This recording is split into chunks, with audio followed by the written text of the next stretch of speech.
10 total surface assets to search in the next 24 to 48 hours. There are 2 ROVs actively searching, and several more are en route and will arrive by tomorrow morning. We've received incredible support with aviation assets from our Coast Guard Air Station in Elizabeth City, the Air National Guard, and Canadian Armed Forces. Today there are 2 back-to-back P3 flights. One is ongoing now as I speak, totaling 14 hours of continuous on-scene coverage, and 2 C-130 flights, also one ongoing now, throughout the day and into the evening. Yesterday, a Canadian P3 detected underwater noises in the search area. As a result, ROV operations were relocated in an attempt to explore the origin of the noises. Although the ROV searches have yielded negative results, they continue. Additionally, the data from the P3 aircraft has been shared with our U.S. Navy experts for further analysis, which will be considered in future search plans. The surface search is now approximately 2 times the size of Connecticut, and the subsurface search is up to 2.5 miles deep, exponentially expanding the size of the search area. We also have to factor in the ever-changing weather conditions, currents, and sea states that expand the search area every hour. There is an enormous complexity associated with this case due to the location being so far offshore, and the coordination between multiple agencies and nations. We greatly appreciate the outpouring of support and offers to provide additional equipment. The Unified Command continues to prioritize assets and resources in order to provide the best capability in the most timely manner. This includes weighing multiple factors to identify the most effective resources available to the response operation, with careful consideration to timeliness of equipment arriving on scene, usefulness, and ability to deliver assets to the search area. Over the past 48 hours, we have, through incredible unity of effort, mobilized and implemented a tremendous amount of expertise and response capability. In addition to the ships and aircraft previously mentioned, we've dispatched 2 subject matter experts from U.S. Navy NAVSEA SUPSALV, who will serve as search coordinators on scene for underwater search operations. So I've been stressing unity of effort a lot in this statement, and that's because it is absolutely critical to this complex operation. Again, our thoughts and prayers are with the crew of the Titan and their loved ones. We will continue to work as hard and as quickly as possible in an effort to locate them. I will take a few questions, but before I do that, I do want I'm going to have each of the members of the team here just introduce themselves, and then I'll go ahead and take some questions. Good afternoon. I'm Paul Hankins. I'm the Director for Salvage Operations with the U.S. Navy's Supervisor of Salvage. Hello, I'm Carl Hartsfield from the Woods Hole Oceanographic Institute. Good afternoon, I'm Lieutenant Commander Rich Cantharia. I'm an exchange officer currently serving on the staff of Commander Submarines Atlantic at Norfolk, Virginia. Good afternoon, Lieutenant Commander Christy Butler, working closely with Captain Frederick from RCC Boston, Search and Rescue Mission Coordinator. Thank you. Captain, what can you tell us about the noises that were heard? Can you give us any more detail? And just to follow up, from what you've gathered so far, based on those noises, should that give the families and the others who care for these people, should that give them some reason to hope? So a couple things. One, I think when you're in the middle of a search and rescue case, you always have hope. That's why we're doing what we do. With respect to the noises specifically, we don't know what they are, to be frank with you. The P3 detected noises. That's why they're up there. That's why they're doing what they're doing. That's why they put sonar buoys in the water. The good news is, what I can tell you is we're searching in the area where the noises were detected, and we'll continue to do so. And we hope that when we're able to get additional ROVs, which will be there in the morning, the intent will be to continue to search in those areas where the noises were detected, and if they're continuing to be detected, and then put additional ROVs down in the last known position where the search was originally taking place. Captain, is it true that these noises were coming in regular 30-minute intervals as reported? I hadn't heard 30-minute intervals. So here's what I can tell you. I am not a trained ear for underwater aquatics. That's why we have a team of experts that are analyzing that data. That data was sent immediately to the Navy last night, and it was analyzed overnight. They're still looking at it, but I can tell you that it's inconclusive. But again, I think the important piece is we're searching in the area where the noises were detected. Can you talk about a timeline? Can you talk about what timeline you're working on in conjunction It's a timeline in what respect? How much oxygen they have left on Oh, board? okay. So, well, in terms of, so we talked about the oxygen number. I think you're all tracking the oxygen number. I think there's an important point with that, though. The oxygen, that's just one piece of data, right? There are a lot of pieces of data that we need to consider, and you know, we're continuously looking at that, and we'll continuously do that throughout the search. But that's not the only thing that's important, right? And right now our efforts are solely focused on the search. That certainly is a dialogue that's happening, but we're focused on searching at this point. And this is a recovery or a rescue at this point? Oh, this is a search and rescue mission, 100%. We are smack dab in the middle of search and rescue, and we'll continue to put every available asset that we have in an effort to find the Titan and the crew members. Captain, how far down are those ROVs, and can you confirm that some sort of rectangular object has been spotted? There was some sort of report about that, I don't know. So, well, a couple things. So the ROVs, each ROV brings different capability. The ROVs that are diving today, Paul, what's the depth on the 4,000 meters. 4,000 meters.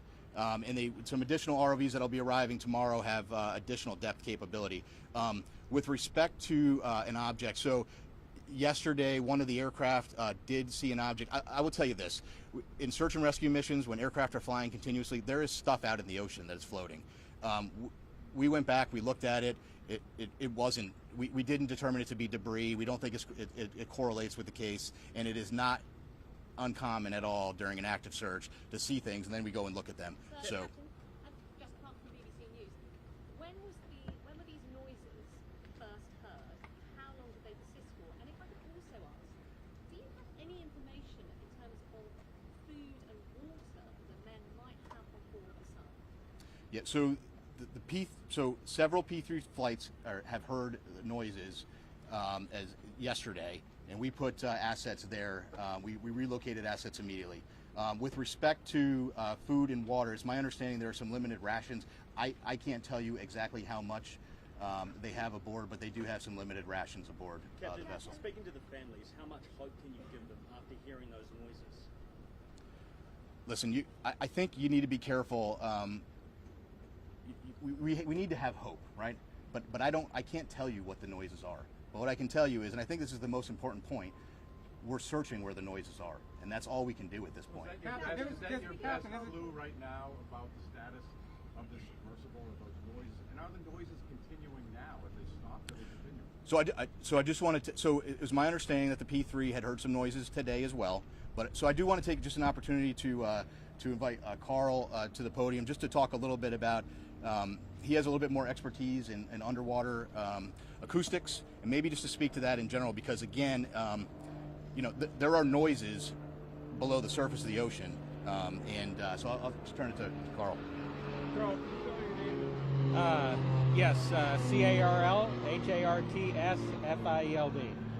So again, Carl Hartsfield from the Woods Hole Oceanographic Institution. So the ocean is a very complex place.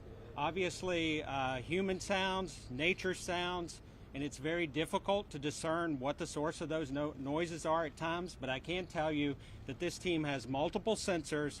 They're in the area. They're sending data back expeditiously to the best in the world people to analyze that data, and then they're feeding the results of that analysis back to the unified team, and they're making decisions.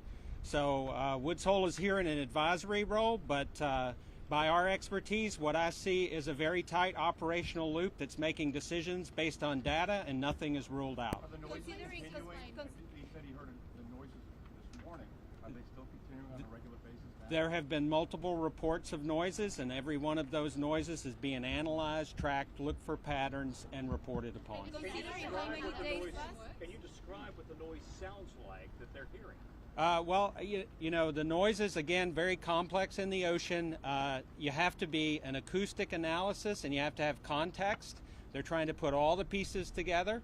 The noises have been described as banging noises.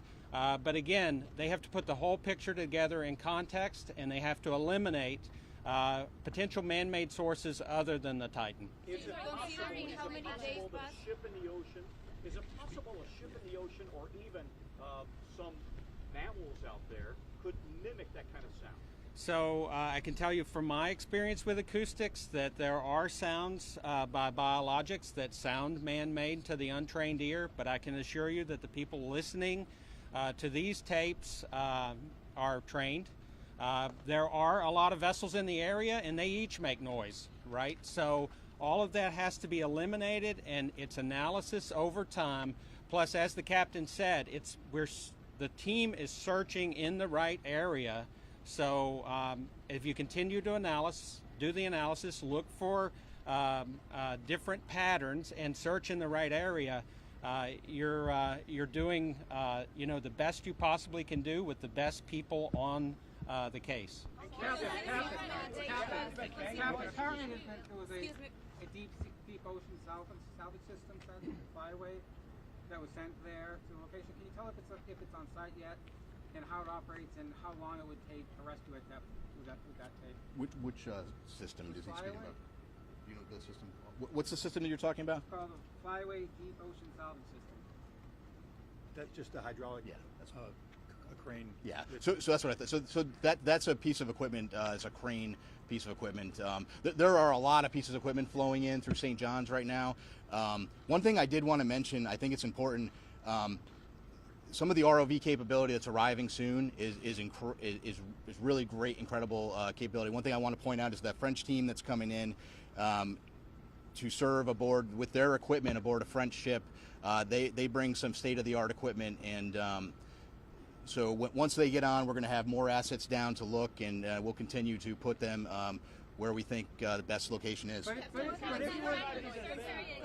how many days passed, are you still optimistic that you're gonna find them both?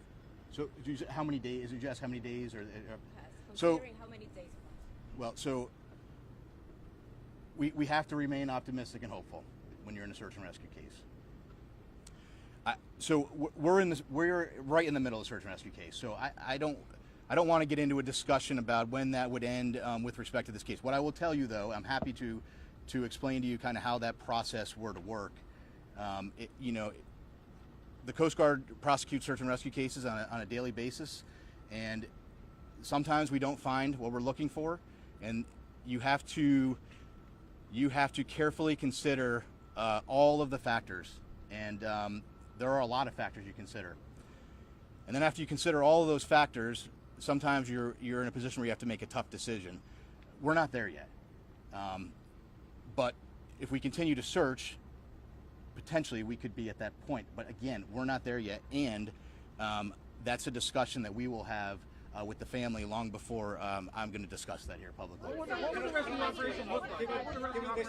I'm sorry, ma'am. Likelihood that they can survive beyond tomorrow morning when the oxygen is expected to run out. Yeah, so I can't put a number on the like. I'm not going to put a percent. I don't have a percentage number. What I would tell you is that is just one data point, and there are more data points than that we have to look at. So right now we continue to search, and we'll have that later. Captain, if I could, who heard the noises, and how often did they hear the noises? Can you just give us any more specifics? Did Sure. they hear them this morning? Were they at 30-minute intervals? Just give us some more specifics. So the report. So And who described them as banging? Sorry, because this gentleman said banging. the noises were heard by a Canadian P3, and that was this morning and some yesterday. I don't know specifically over there 30-minute intervals, but again, I really think the important point to that is we're in the air, we're searching there. We moved assets and we're searching there, and we'll continue to do so. What would the rescue operation look like? Go ahead. And I don't know if you mentioned this yet, but is the vessel itself, what's the likelihood that it's actually still operable at this hour, the vessel itself? Yeah, I don't.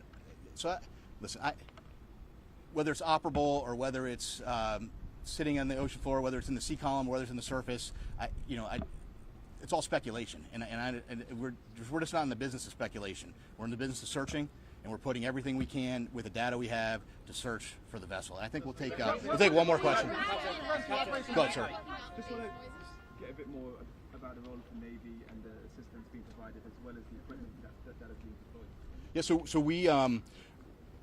we asked for some additional subsurface support, and we got that through the Navy, through a liaison officer. He's just one of many team members, and we're greatly appreciative of the British government and all the support they've given us. Can we expect a daily update now on this?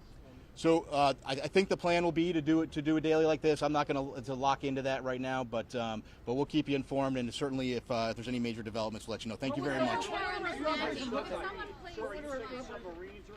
Thank you so much for attending today's press briefing. That will conclude all questions. Thank you.